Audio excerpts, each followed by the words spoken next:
hamma institutga, oliy ta'lim muassasasiga bittadan, ikkitadan, kimgadir 3tadan kilometrga qarab, katta-kichikligiga qarab turib, sohasiga qarab turib hamma yoqni o'ylaymiz, ko'cha beramiz.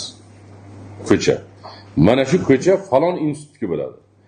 Men sizlarga u yerga bir daraxt ekinglar, trotuar qilinglar yo boshqa qilinglar demayman.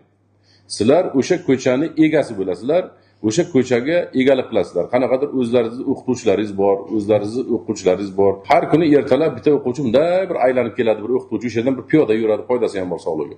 Qani bir tozaligi nima, odamlar nima, qayerdan qiynalyapti, qayerda trotuar sinib ketgan, qayerga masalan qaysi ko'chat quriyapti, yo qaysi ko'chat gurkurab rivojlanmayapti, yo qaysi ko'chatga kasallik kelib qolgan, yo qayergadir kustarnik kerak ekishimiz kerak, yo qayergadir poliviy ishlamaydi yoki yo'q o'zi umuman poliv.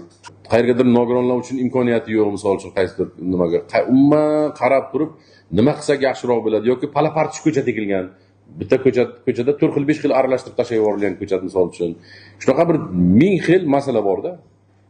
Shularni sizlar olasizlar, shu ko'chaga bir boshdan o'zlaringizga bitta darojli kartacha qilib olasizlar. Keyin uni obodonlashtirish egasi bor. Ikkita egasi bor. Ko'chatlarni demak birinchi hozir qiladigan ishimiz kasallarni davolashimiz kerak. Buni biz boshlaganmiz, bir hafta bo'ldi. Keyingi ishimiz qayerga ko'chat yo'q bo'lsa o'sha ro'yxatini qilasizlar. Qanaqa ko'chat kerakligini o'sha ko'chatdan toptirtirib, mana 2 oydan keyin kuz keladi. Noyabrga eksa bo'ladi. Palaparchi ekilgan joylarni almashtiramiz. Shuni qilamiz. Qayerda kustarnik ekish kerak bo'lgan bo'lsa, uni ham ko'rasizlar. Faqat sizlar ko'rsatib beringlar shaklini. Kustarnikni mana bunaqa shaklga eksa chiroyliroq chiqadi.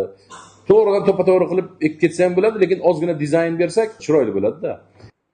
Viloyat hokimi Adiz Boboyevning oliy ta'lim muassasalari rektorlari bilan uchrashuvi yoshlar salohiyatini hudud rivojiga yo'naltirish masalalariga bag'ishlandi. Viloyat rahbari yosh olimlar va talabalarning bilim hamda salohiyati hudud taraqqiyotiga turtki berishi mumkin bo'lgan sohalar xususida alohida to'xtalib o'tdi.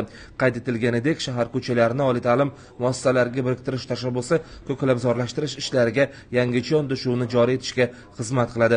Endilikda bir martalik hasharlar o'rniga atrof muhitga tizimli g'amxo'rlik qilish tamoyili ustuvor ahamiyat kasb etadi.